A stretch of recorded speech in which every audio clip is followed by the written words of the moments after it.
एक स्टोरी जो हमने लास्ट वीक की थी, बड़ा उस पर अच्छा खासा फीडबैक आया है। बहुत सारे लोगों ने कराची, लाहौर, इस्लामाबाद से ही लोग तो जले भुने बैठे थे, इस पर डसे बैठे थे। मुझे खुद भी नहीं अंदाज़ा था कि इस पर नेशनल पुलिस फाउंडेशन वाली जो स्टोरी है इस तरीके का लोगों का रिस्पांस आएगा। जिस तरह हमने बताया कि शोधा के लिए थी, पुलिस के शोधा की, उनके ख़ानदानों के लिए, वेलफेयर के लिए थी। पता यह चला कि जितने बड़े टॉप के पुलिस ऑफिसर, 17 IG जो रहे हैं मुख्तलिफ उसमें, या ग्रेड 22 के उसमें अफसर जो पुलिस के मैं बता रहा हूँ, तो उन्होंने आके करोड़ों रुपए के प्लाट्स उन्होंने एक एक का, मैं फिर कहता हूँ, एक एक मिलना चाहिए था, तमाम को मिलना चाहिए था, उन्हें होना चाहिए था। लेकिन जहाँ पे 12-12, 7-7, 5-5, 4-4 बीवी, बच्चे, दामाद, बेटी, इवन सासें, उनको भी लेकर दिए गए हैं, तो उस पर ऑफ कोर्स बहुत बड़ा रोल अप उसमें मचना था। अब ये स्कैंडल जो है या उसमें स्टोरी जो उसमें आ रही है, दो चीज़ उसमें नई चीज़ें। कल कैबिनेट का इजलास हो रहा है और CDA जो है, CDA चेयरमैन जो है यहाँ पे आमिर अहमद साहब जो हैं, वो समरी लेकर जा रहे हैं इसके सामने, कैबिनेट के सामने, कि ई सेक्टर के हवाले से, ई सेक्टर में 4-5 और भी बड़ी वहाँ हाउसिंग सोसाइटीज़ हैं। ये सिर्फ ये उसमें नेशनल पुलिस फाउंडेशन नहीं है, ये जो डूबा था सारा, तो उसमें वो बहुत सारी चीज़ें जो हैं उन्होंने बयान किए हैं कि उस वक्त आपको याद होगा अयूब खान साहब जो थे, तो उन्होंने इसको सेक्टर को खुला छोड़ दिया था। वहाँ के जो ताकतवर कोई लोग थे, कोई मजहबी, कोई वहाँ पे कोई लोग थे, दीगर थे, उनकी फरमाइश पर छोड़ दिया गया। तो उन्होंने बाद में, उनके औलादों ने या बाकी जो लोग थे, उन्होंने बाद में हाउसिंग सोसाइटीज़ को बेच के अरबपति बन गए। अब ये पता चला है कि वो CDA के रेगुलेशन में खुद को समझते नहीं है बालातर। अब ये जा रहे हैं कि जितनी वहाँ पे बर्बादी तबाही नजर आई है, कि उन्होंने खालों पे भी बना दिया है, उन्होंने स्टीम्स पे भी बना दिए हैं, उन्होंने जो रोड से हर जगह उन्होंने वहाँ पे आके इमारतें बना दी हैं। अब CDA कल प्राइम मिनिस्टर ऑफ पाकिस्तान को ये बता रहा है कि जनाब ये जो है पूरा सेक्टर जो है आप हैंड ओवर करें इसके CDA को, ताकि इसके जितने भी बाई लॉज हैं इनको वहाँ पे वो किया जा सके, अप्लाई किया जा सके। ये एक मेन बड़ी डेवलपमेंट। पहले जो बहाना था कि जी ये हमारा इससे ताल्लुक नहीं है, ये CDA का सेक्टर नहीं, ये प्राइवेट हाउसिंग, वो बाकी नहीं है उनका तो बाकी नहीं अब है। ये उसको रेगुलाइज करके CDA के वो अपनी CDA डोमेन में लाना चाहते हैं कि जितने भी उन्होंने आके नजायज़ अलाटमेंट्स की हुई हैं, नजायज़ उन्होंने वहाँ पे पूरे खालों पे कब्जा किया है, स्टीम्स पे किया है, रास्तों पे किया है, या गलत उन्होंने वहाँ पे आके इमारतें खड़ी की हैं, बला किया है, तो वो सारा कंट्रोल जो है CDA कहते हैं हमारे पास आ जाएगा। एक तो ये बड़ी डेवलपमेंट थी।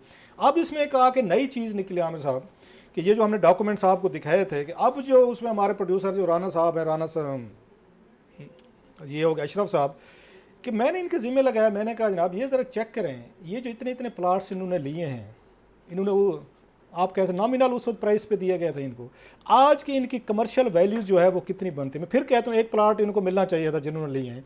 बात वहाँ से शुरू हुई है जो सुप्रीम कोर्ट ऑफ पाकिस्तान में भी गई, कि एक के बाद दूसरा आप उसी सोसाइटी में आपको कैसे मिल सकता है। आमिर साहब ये 65 पुलिस के अफसरान हैं, या वहाँ पर नेशनल पुलिस फाउंडेशन के एक उनको ख़ानदान कह लें, बेसिकली ख़ानदान कह लें या अफसरान कह लें, कि जिनको यहाँ पे 3.5 बिलियन रुपीज़ की मालियत आज के हिसाब से, आज की कमर्शियल वैल्यू बता रहा हूँ, आज का मार्केट 3 बिलियन अरब।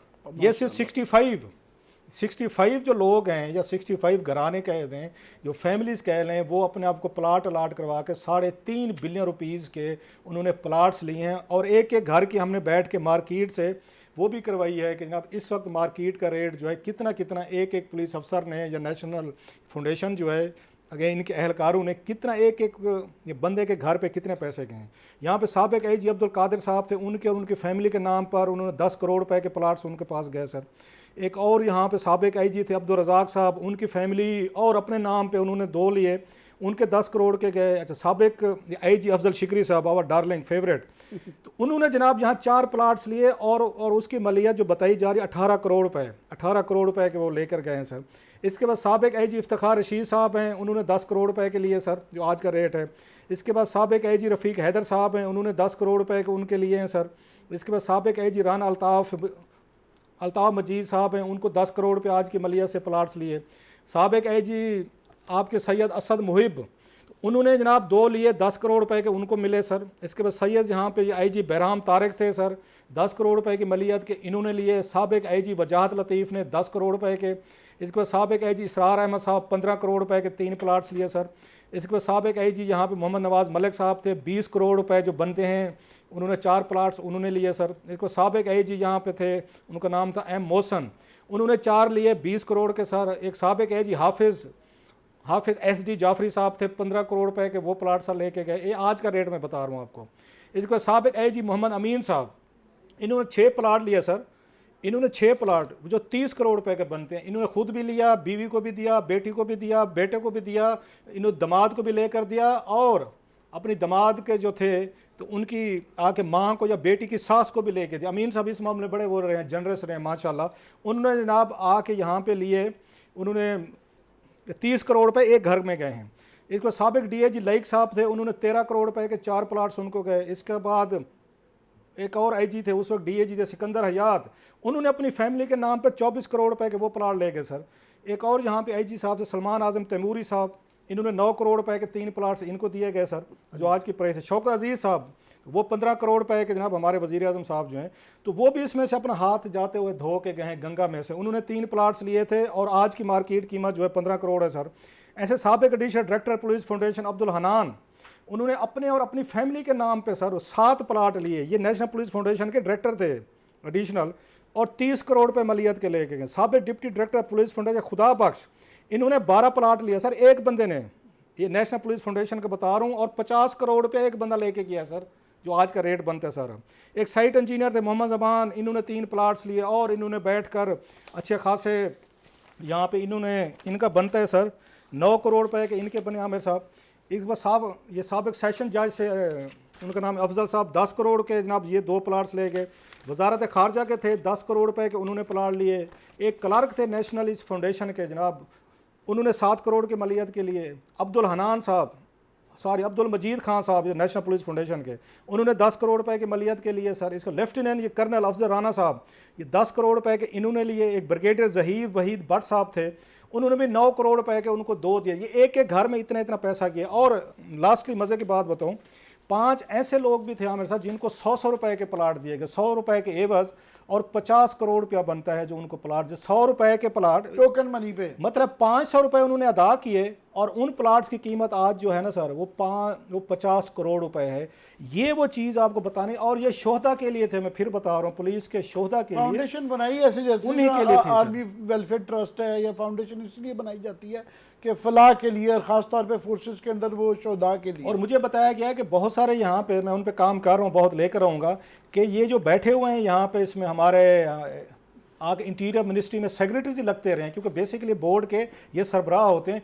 इन्होंने भी बहुत सारे हाथ धोए हुए हैं, जो हमारे ये है ना यहाँ पे इंटीरियर सेक्रेटरीज रहे हैं आगे मुख्तलिफ अदवार में। उनकी लिस्ट जो है ना बहुत जल्द मैं निकलवा रहा हूँ कि किस किस ने यहाँ पे बैठ के करोड़ों रुपए के इसी फाउंडेशन में लिए हैं, जो आपका सेक्टर जो है ना जो डूब गया है। ये वो एलीट कैप्चर जिसकी इमरान खान साहब आपको और मुझे बातें बताते हैं सर। मैं आज क्योंकि राबिया नहीं है तो मैं फंस गया हूँ कि मेरे जहन में जो सवाल आ रहे हैं और आप उस पर ज़रा रोशनी डालें।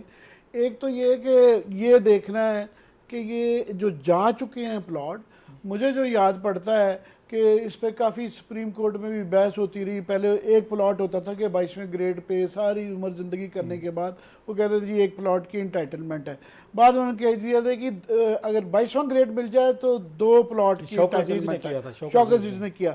उसके बाद कई दफ़ा इस फैसले को रिव्यू हुआ कि 1 होने चाहिए, 2 होने चाहिए। मगर ये पहली बात तो ये है कि जो 2 की बजाय भी ये 10-10 में से सारे 22वें ग्रेड के नहीं हैं, कई जूनियर हैं और बहुत ही जूनियर हैं। ये 4-4, 8-8 प्लॉट जो हैं, तो क्या अब इसके बाद अभी मैं देख रहा था कि जी उन्होंने कुछ तो एक्शन लिया है कि जी वो बिल्डिंग्स के वाले उस पर आते हैं, क्या ये वापस लिए जाएंगे या इनके ऊपर इंक्वायरी होगी? पहली बात। दूसरी ये कि ये तो पुलिस फाउंडेशन से लिए हैं, अभी ये नहीं पता कि जो गवर्नमेंट की इसके अलावा जो एंटाइटलमेंट के हैं वो प्लॉट अलग हैं। वो ग्रेड 22वें के वो एक और पॉलिसी है कि जब ग्रेड 22वें का कोई अफसर जो है वो सेक्रेटरी वगैरह वो रिटायर होगा, उसको 2 प्लाट दिए जाएंगे, जिसमें जजेस भी शामिल हैं, जिसमें ये आपके ब्यूरोक्रेट्स भी शामिल हैं, ग्रेड इसके 22 के सबको उनको अलग मिलते हैं। वो 2 प्लाट आपके जो सरकारी आपके सेक्टर्स हैं, सीडीए के हों या आपकी हाउसिंग फाउंडेशन वगैरह जो है वो एक अलग हैं। ये नेशनल ये पुलिस फाउंडेशन बिल्कुल अलग है। ये बेसिकली बनाई गई थी जो लोअर रैंक्स वाले आपके मुलाजमीन है, उसमें आपके आ जाते ASI आ जाते हैं, SHO आ जाते हैं, DSP आ गए, या इस तरह के जो लोग आ जाते हैं, शोहदा के पुलिस वाले बेचारे बाज़ दफ़ा अपनी आगे ड्यूटी में वो अपनी आगे जान खो बैठते हैं, कोई मुकाबलों में वो कोई अगर चले जाते हैं, शहीद हो जाते हैं, उनके बच्चों के लिए उनके लिए रखा गया था। और प्लस ये था कि जो प्लाट्स बाकी हैं, आवाम को बेचकर वहाँ से पैसा निकालेंगे और उनकी वेलफेयर पे खर्च किया जाएगा। तो सबसे ज़्यादा जो ये प्लाट्स लिए गए 65 जो मैंने आपको नाम बताए 3.5 बिलियन रुपीज़ के, ये टॉप की हाई लेवल के लोग हैं जो आईजी लेवल को 17 आईजीज़ के मैंने आपको नाम बताए जिन्होंने ये सारे के सारे लिए। इसमें आपके मिनिस्ट्री ऑफ इंटीरियर के अलहदा लोग हैं। जो सुप्रीम कोर्ट ने उस वक्त इसको टेकअप किया था, बेसिकली अंजुम अकील वाला स्कैंडल था जो मैंने ब्रेक किया था 2011 में किया था, जिसमें अंजुम अकील ने कोई 6 बिलियन रुपीज़ का टीका लगाया था बड़े तरीके। उसमें भी ये नेशनल पुलिस फाउंडेशन वाले ये सारे लोग उस वक्त आके इन्वॉल्व थे। उन्होंने इस पे आके टेकअप किया था और ये लिस्ट जो है सुप्रीम कोर्ट में भी उस वक्त पेश की गई थी। तो अब क्लासा मैं ये जानना चाह रहा हूँ कि ये सुप्रीम कोर्ट की इंक्वायरी के ज़रिए ये मुस्तनद किस्म की इंफॉर्मेशन है, क्योंकि उनकी इंक्वायरी के उसमें आया कि आया ये इसकी फिर कोई कंटेम्प्ट ऑफ कोर्ट है कि इन्होंने ये वाले लिए और इस पर अब अदलिया एक्शन लेगी, नैब लेगी, एफआईए लेगी कि कल प्राइम मिनिस्टर साहब ऑर्डर करेंगे उनके तरफ कि जनाब ये जो लूटमार मची हुई थी, पहली बात तो ये कि क्या इसकी कोई इंक्वायरी हो कि इनसे वो कोई वापसी का सिलसिला होगा कि इनकी कुछ एक्शन के खिलाफ लिया जाए। आमिर साहब, इनका कुछ नहीं हो सकता। इनका जो ऑर्डर मैं पढ़ रहा हूँ सुप्रीम कोर्ट ऑफ पाकिस्तान का आपने किया, उस वक्त सुप्रीम कोर्ट ने इनसे लिस्ट मंगवाई थी कि कौन कौन से लोग हैं जिनको आपने एक से ज़्यादा प्लाट दिए हैं, क्योंकि एक का मैं फिर कह रहा हूँ कि एक तो चलो मिल सकता था, तो लिस्ट वहाँ पे पेश हुई थी। तो उन्होंने ऑर्डर किए थे। बेसिकली जो स्कैंडल था ये था उस पर अंजुम अकील पे, जो अंजुम अकील ने इनको चूना लगाया था 6 बिलियन रुपीज़ का, एमएनए था उस वक्त। उन्होंने उस वक्त जब आके इंक्वायरी ऑर्डर की तो जफ़र कुरैशी साहब थे, एफआईए के डायरेक्टर थे, बड़े ज़बरदस्त बंदे थे वो, अच्छे इन्वेस्टिगेटर, उनको उसका इंक्वायरी का हेड बनाया गया था कि आप सारे इसको रिपोर्ट करें। अंजुम अकील ने अपने तमाम जराइम का उनके सामने इतराफ़ भी किया था और उन्होंने बैठ के उनके साथ डील भी की थी। उन्होंने आके बहुत सारे प्लाट्स जो देने थे वो भी दिए थे। एक क्रिस्टल कंपाउंड था वहाँ पे 4 बिलियन रुपीज़ का जो लेकर बैठे थे वो भी उन्होंने उनसे वापस करवाया था। और प्लस इसमें सुप्रीम कोर्ट ने यह कहा था कि अंजुम अकील के खिलाफ, ये बाकायदा 82 पेज पे लिखा हुआ है कि नैब को उन्होंने डायरेक्ट किया था कि आप जो है आप इन पे आके लोगों के खिलाफ कार्रवाइयाँ भी करें। ये क्लास साहब ये ब्रेक का कहा जा रहा है, तो ब्रेक के बाद आएंगे। एक तो इसकी मज़ीद तफसीलात के ये जो सीडीए को देने से कोई फ़र्क पड़ता है या नहीं, और दूसरा फिर शहबाज शरीफ साहब का जो बयानात आए हैं तो ये फाइनली देखेंगे कि वो लड़ाई हो गई है कि ये कन्फ्यूजन बरकरार रहेगा। Stay with us.